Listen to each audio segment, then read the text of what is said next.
Hi there, and welcome back to the Energy Sector Heroes podcast. My name is Michelle Fraser, and every week I will speak with incredible people who share their lessons, experiences, and stories from their time spent in the energy sector. Hi there, and welcome back again to this week's episode. If you're new to the show, then please take a second to subscribe and even consider sharing the show with just one other person. This week I am joined by Sada Iyer.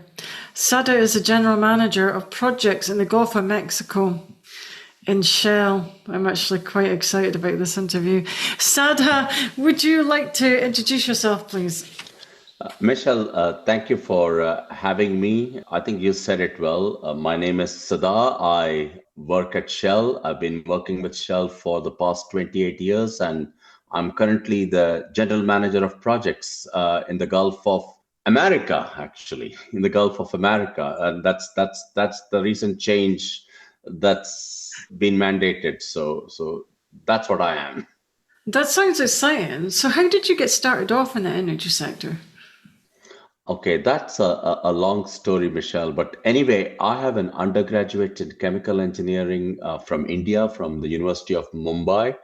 And then I came to the US to get a graduate degree in chemical engineering. So I have a PhD in chemical engineering from the University of Delaware. And then I got interviewed by Shell as part of their campus recruiting program. And I actually got hired in their R&D division starting in 1997. That's how I got started with energy. But even before that, my PhD topic was reaction engineering. It had a lot to do with ethylene production. It had a lot to do with thermal cracking. So I was involved, if you will, in the downstream side of the business as part of my research thesis. So in that sense, I've been familiar with the energy industry. And even before that, as an undergraduate, I did an internship, believe it or not, with a Shell ethylene glycol, ethylene oxide plant as a junior student. So in that sense, I've known the energy industry in its various forms, the petrochemical side, the downstream side, and then for the past 28 years, the upstream side. Okay, that's interesting. So what made you do a PhD? What made me do a PhD? Well, at that moment, I come from a family of educators. My dad is a physics professor. My mom is a high school maths teacher, and I thought I would kind of go along in that same direction. So getting a higher degree was a prerequisite to being a professor or being a research academician. So that's how I started off, if you will.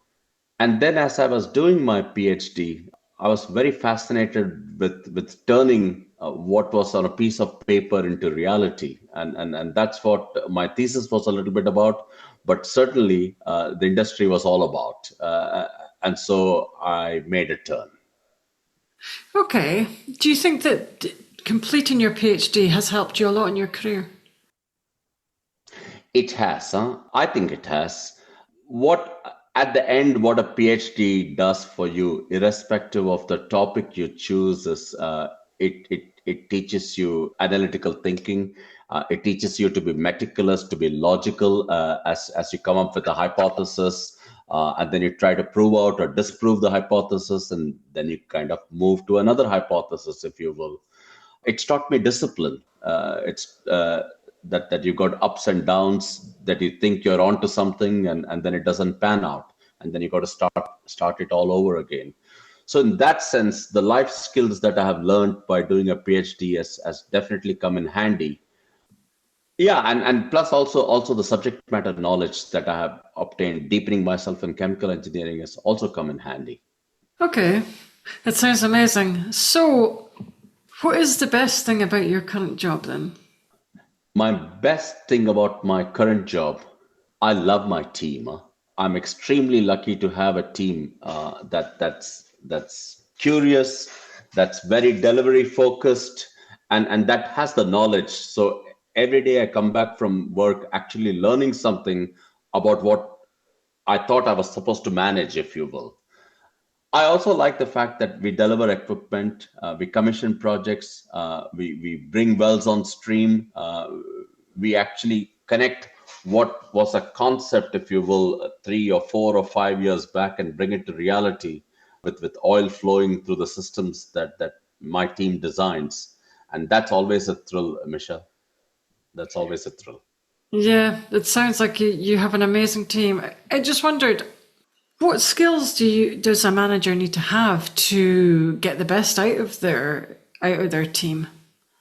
Above all, I think a manager is a people leader. Being curious about your people, knowing what makes them tick is very important to know. It's very important to know. And no two people are the same. So kind of customizing your way of interacting with them in an authentic way, but making sure that in a way you're there to facilitate their growth, to kind of facilitate them doing their job better, and customizing your style to be able to do that is very important. I think the other thing I worry about is, am I improving the way I do my business? I think of my business in three ways. I think of running the business, if you will, which is to do the day to day things routinely. I think of protecting my business. Okay, have I applied for the right permits? Am I taking risk that I'm able to bear? And then lastly, it's about improving the business. It's about saying, am I looking at the future? How do I bring some elements of the future into my current role, into my current job in a limited way, and then slowly expand that way of thinking. So being strategic about it. So that's what I think I do as a manager. Look into the future, think about strategies, saying where is my team today, where do I want my team to be tomorrow, and then making sure that I spend a lot of my time facilitating the jobs that my team does. That sounds amazing. But you were going back to say, I was going to ask you about when you were saying that about risk and how a really good manager needs to be able to take some sort of risk. Is it really important? And how do you know whether your risk is an acceptable risk? This is the heart of our business, Michelle. I mean, as an owner company, what we do is manage risks. A lot of our work is done through our teams. A lot of our work is done through vendors and suppliers. And every day you are making assessments on saying, okay, is this something I should do today? Is this something I should do it in the current form, or is this something that I need to modify, or should I do it tomorrow? It is about risk management. And with regards to taking risks, it's also about taking risks.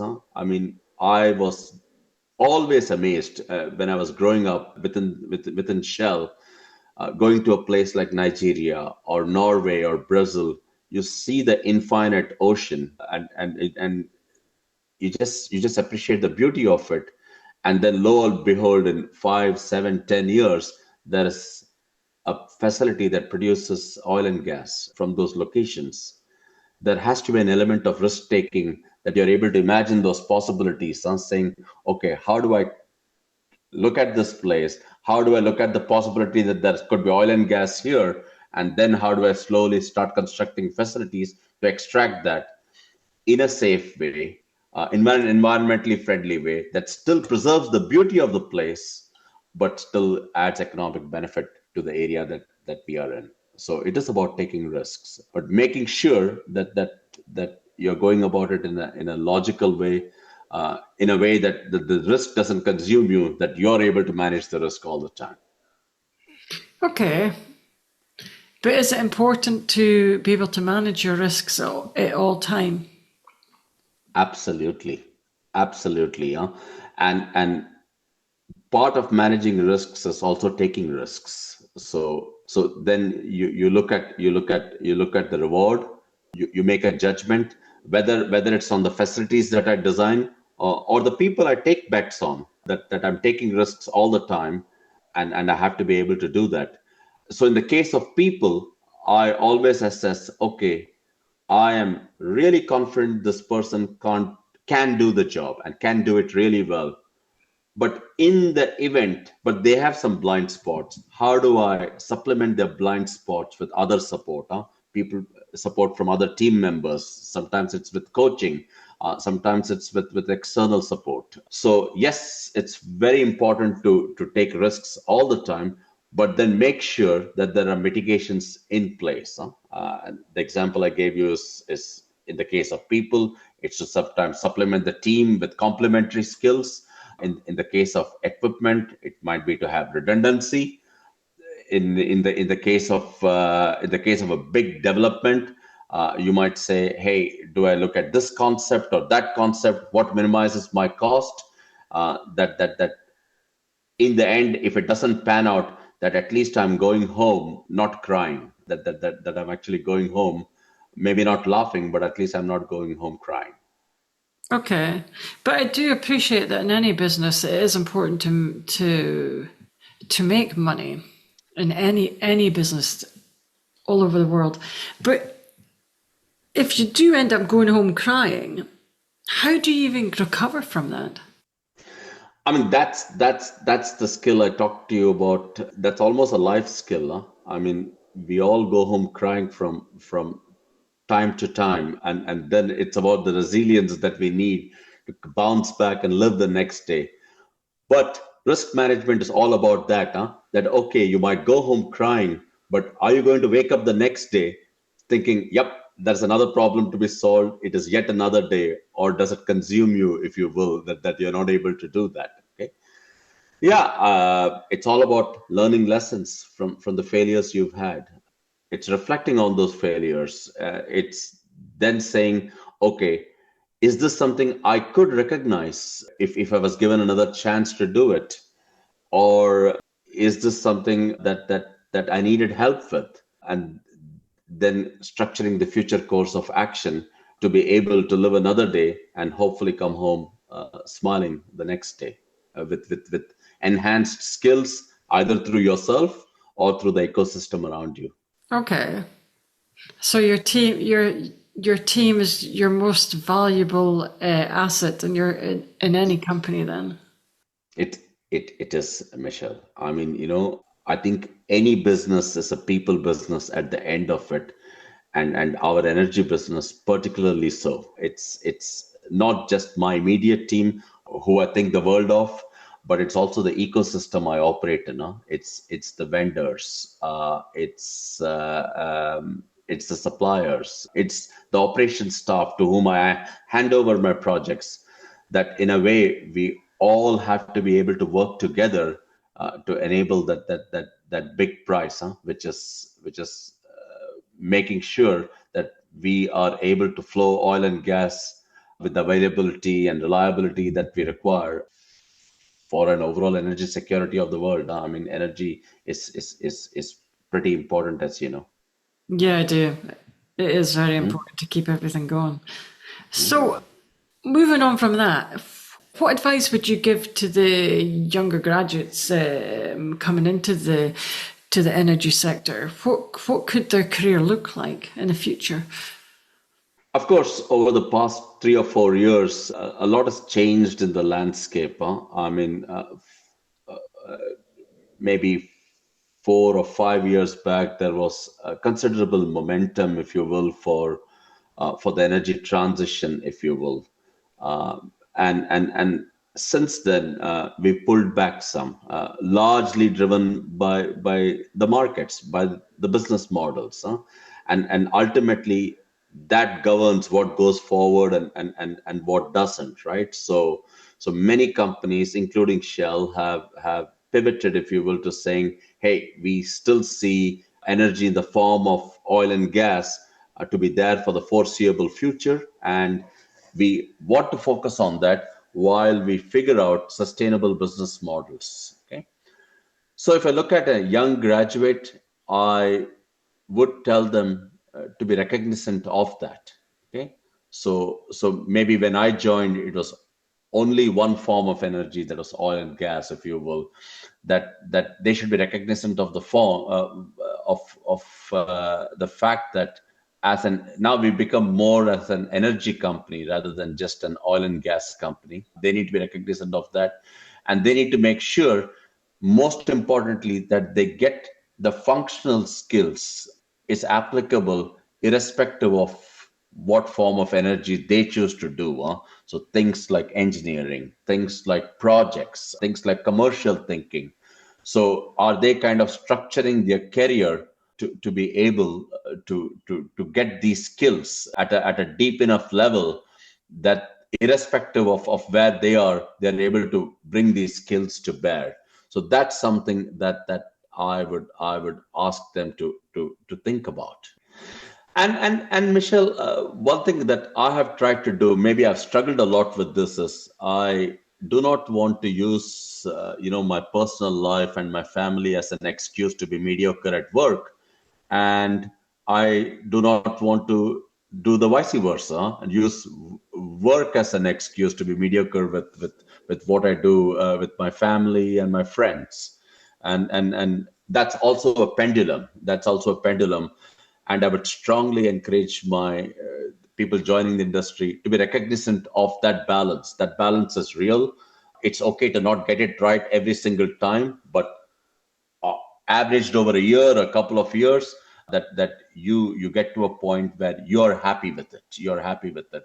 Lastly, I would tell them, keep learning, be curious. That's always going to hold you in good stead. New skills are always good to have, whether it's on the job skills, whether it's in the classroom type of learning. Those skills are good to have. And keep networking. Please make sure that you are in touch with people around you who might be part of the competition, part of the supplier ecosystem, part of maybe another industry. Keep networking. I think networking is very important just now, and all. Yeah, in the recent years, I think it's getting more and more and more important. So, if you were going to hire maybe a younger graduate, what kind of skills would you actually look for? The number one skill I look for is enthusiasm and a level of energy which kind of exudes the can-do attitude. That's something I look for. Okay. I do look for functional skills, that if I'm hiring a job as a project engineer or a mechanical engineer, I am curious to know what they have done. Are they self-aware of where they're good at? And I always ask a question, hey, do you know what your blind spots are? And I pay particular attention to the answers they give me when I ask them about blind spots. Are they self-aware? Because that to me demonstrates that, yes, they know where they are not good at, and they are curious to learn about that. So those are the main skills I look for when I look for someone with as a new hire, if you will. And then if I'm hiring somebody 3, 4, 5 years out of the industry, maybe 10 years out of the industry, I also look for their experiences to say, okay, what kind of experiences have they had? What have they learned from those experiences? Because to me, I'm always looking for, okay, are you going to learn from your experiences and make sure you don't make those mistakes in the job I'm going to be hiring you for? How have you thought about it? So that's something I look at as well. And that is actually really good advice as well.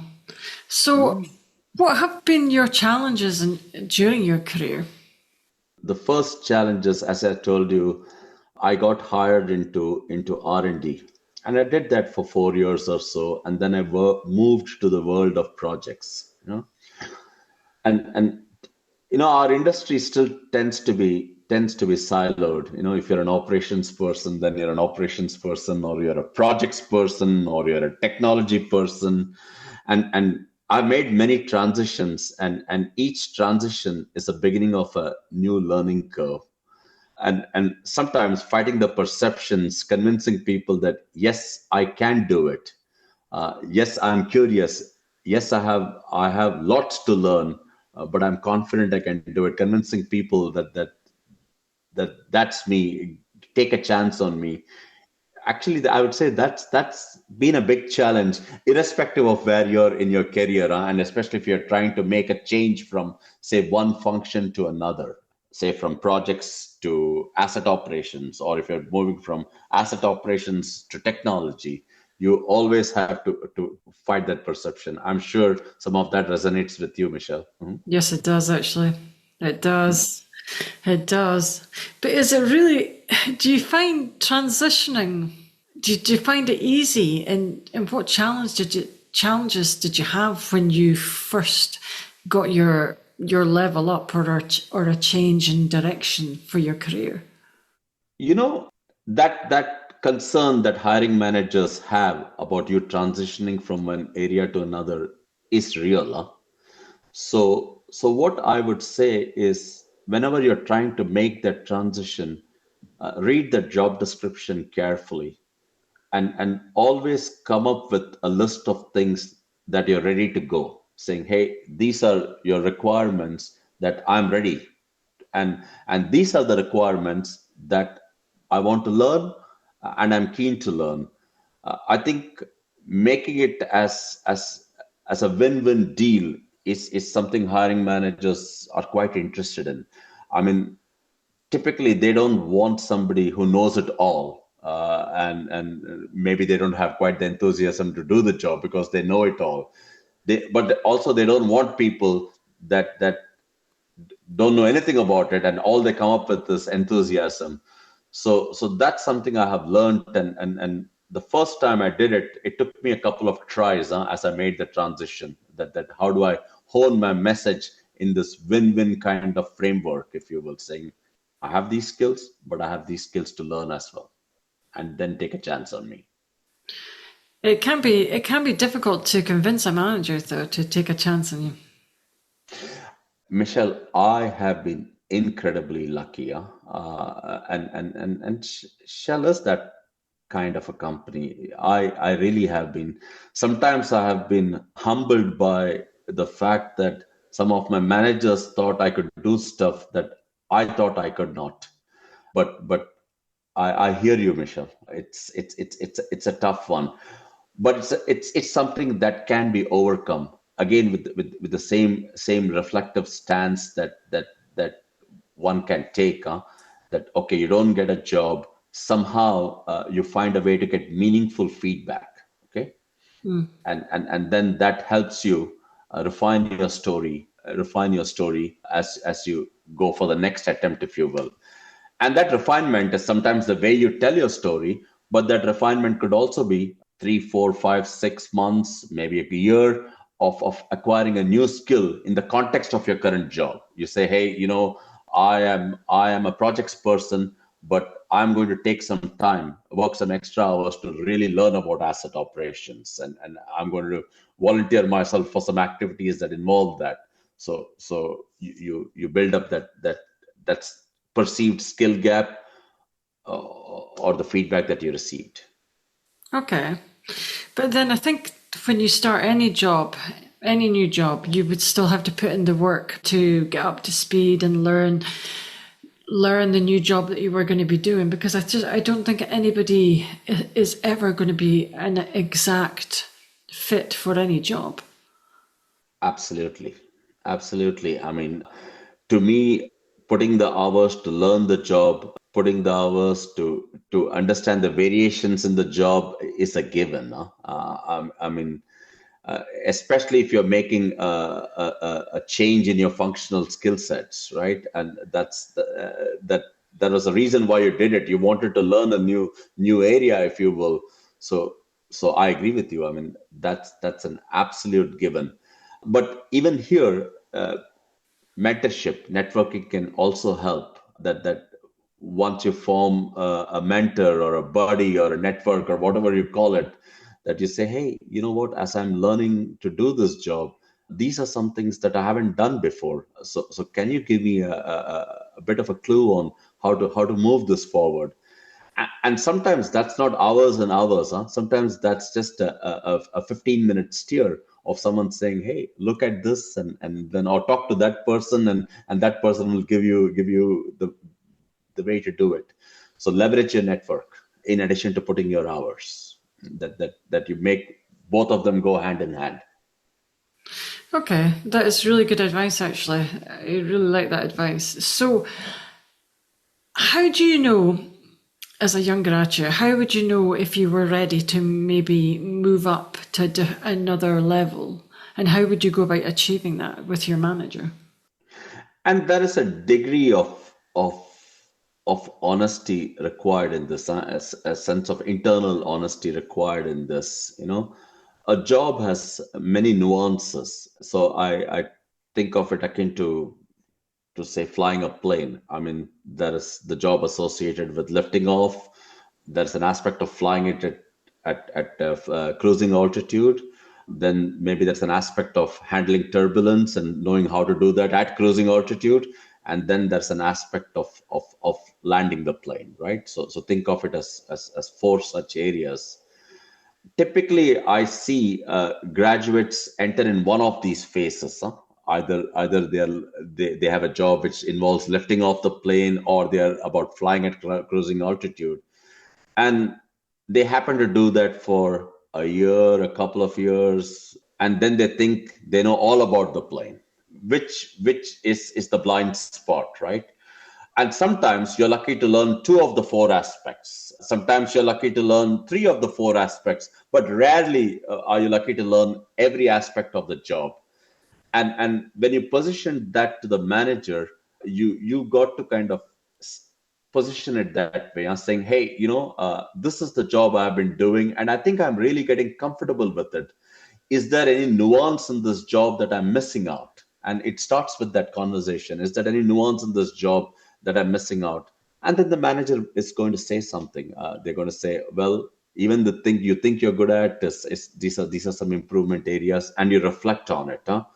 That you never go into a conversation saying, I'm going to come out with a decision. Yes, I get to do something else, or no, I don't get to do something else. It's always a conversation. It's always to say, okay, what can I do better? Is there a nuance I'm missing? Do you think I'm comfortable in what I'm doing? And then hearing that conversation, and then preparing yourself for the next conversation, if you will, saying, hey, Mr. Manager, I reflected on your feedback, and you were right. I didn't know how to lift off this plane, and this is the assignment I took for the past 3 months to be able to do that. So now I'm getting comfortable with two of these four skills that's required in this job. I'm ready to make a move and see how it plays itself out. Okay. But what I want to say is, many young graduates, they get into this conversation with a mindset. They either think they are ready, or they think they are not ready. They're very binary. They go into a conversation thinking, I either need the manager to tell me I'm ready to move on, or I'm really sad if they tell me I cannot move on. But everything is in a shade of gray, and work that gray till you get what you want. Okay, because I would think that a lot of the younger graduates or any graduate might be hesitant to actually move up. What advice would you give them for then? Because they need to progress their career. They don't want to be stuck in the same area as they are for years and years. So what would your advice be? Good. No, this is something that I encounter frequently in my current role. So the word progress can have many nuances, right? I mean, getting up in the formal sense of a job ladder is one definition of progression, where you go from an engineer to a senior engineer to a principal engineer to a manager. That's definitely one measure of progress, right? And probably the most tangible measure that people are looking for. That's the progress the world recognizes, if you will. But to get that also requires progression in other areas, which is what we talked about, right? Progression in skill sets, if you will, progression in doing things outside of your job, progression in maybe doing something that benefits your community, such as organizing lessons learned. And sometimes people get so zoned in on that formal way of progression that they forget this lateral, intangible way on how they can progress. And to me, they both are interlinked. they both are interlinked. That you go into your job thinking that every day, what did I learn? And that to me represented progression. And then there will come a time with your manager that you both will agree that yes, there is also formal progression in this. Huh? Now, there also comes a time where you find you're not simply getting through to your manager, and then you owe it to yourself to do the brave thing, huh? Which is to say, hey, maybe there isn't a match here for me. Is there a better place that will respect my skills more? And hopefully, not many have to get to that spot. But if you come to that conclusion, my encouragement is to act on your instinct and look for that place that will recognize the skills that you bring in. I think that is really good advice, actually. Do you think that a young graduate, it's up to them really to maneuver and steer their career the way that they want to go, rather than just rely on some sort of plan that they think that's going to happen for them? No, absolutely, yeah. But I understand the challenge. I mean, you've just kind of gotten out of college, and you're entering this new jungle, if you will, not knowing what are the rules in this new workplace. Okay, and again, network. Talk to friends. Okay, talk with a sense of curiosity, though. Talk with a sense of, okay, what can I take upon myself to make sure that I'm able to maneuver in this place? And you'll be surprised at the feedback you get when you approach it with that openness and curiosity, and with that learning mindset, saying, hey, you know what, maybe my manager does have a point. Maybe my workplace does have a point about some of the things that I heard. How do I work on it? I agree. I think that's really good advice. So, do you think it's really important to have mentors during your career? Yes, and I'm going to answer it in a slightly different way. Huh? I mean, from high school, from junior school, I mean, we've all had role models. Huh? We've all kind of looked up at someone. Maybe it was a teacher, maybe it was someone in your community. You say, man, I really admire this person. I want to be like them. Okay, I want to be like them. And then maybe you finally find some courage and ask them, hey, you know what? I am your admirer, and tell me a little bit about yourself. Okay. Uh, and that same thing applies to the workplace as well. So mentorship is important. Now, remember I talked about the two ways of progressing, right? The formal progression and the so-called intangible progression, where you learn more and more skill sets. Always approach mentorship with that intangible in mind. Many times I find people trying to get mentors with the singular question about how do I progress in the job ladder within this company. And I think that's not the right question to ask.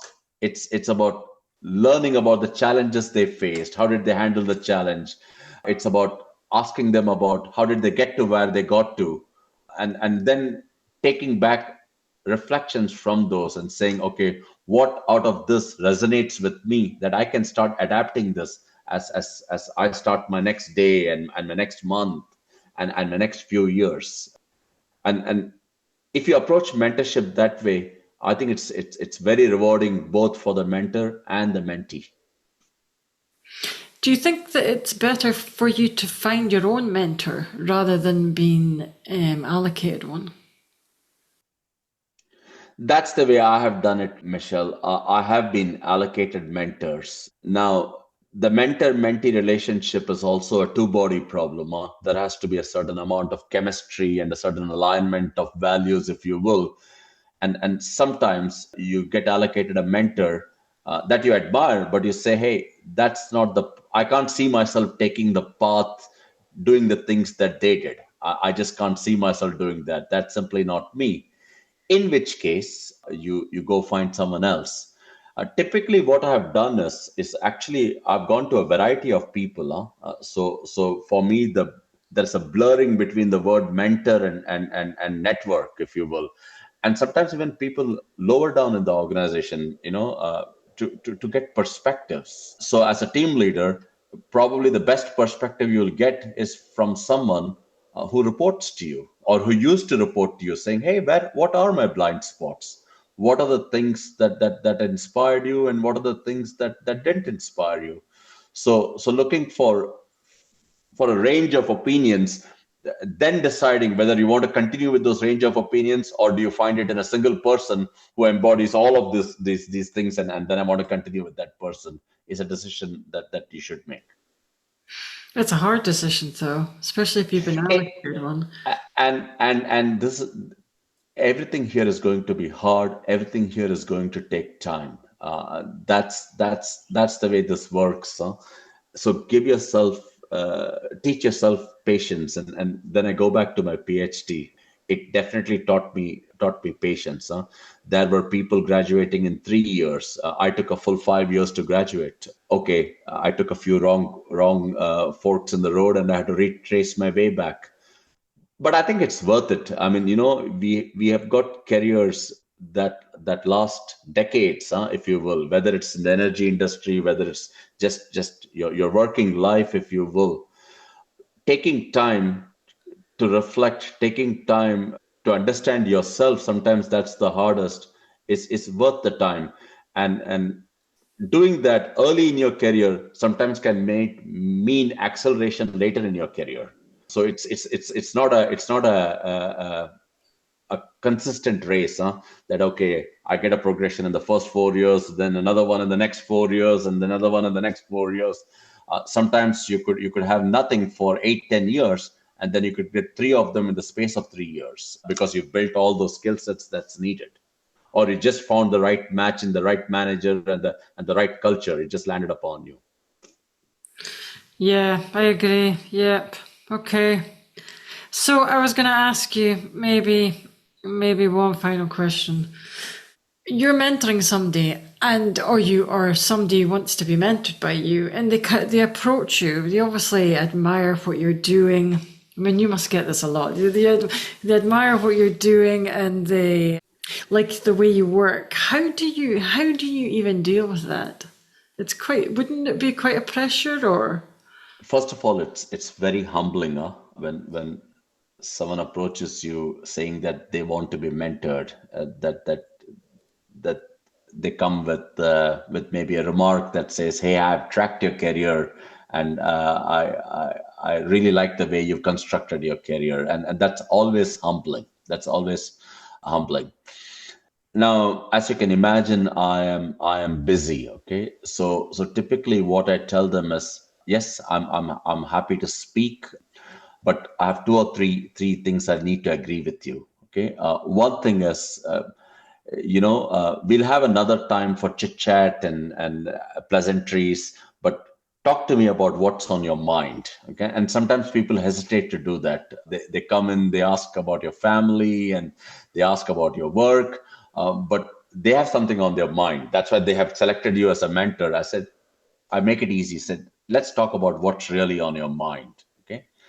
Then the second thing I tell them is, we got to take some actions. So when you come back to me in 3 to 6 months, I'm going to ask you, what have you done with what we agreed to? Okay. And sure enough, you might say, well, I haven't agreed to anything because I need to go reflect on it. But I always encourage them to say, make a way to make actions out of it, operationalize it. And then the third thing I'd say to them is, what has worked for me may not work for you. Okay. So get a variety of perspectives and then weave your own path, saying, hey, I liked this of what Sada did, and I like this of what Michelle did, or this of what Sarah did. And I'm going to construct my career that way. And then come back to the main mentor and say, hey, this is the way I'm thinking about it. A good mentor should have the ability to have that range of conversations, including accepting the fact that all of their opinion was not taken into account. I think that's amazing advice, actually. Amazing advice. I'm going to leave it there. So that is all the questions I have today. I would like to thank Sada for your time. That brings us to the end of another episode. Thanks for listening, and see you next week. That brings us to the end of another episode. Thanks for listening. If you enjoyed the show, I'd like to gently encourage you to leave a 5-star rating wherever you listen to podcasts and share the show with another person. You can also follow me on LinkedIn or via my website, www.michellefraserconsultancy.com. Thanks again for listening and see you next week.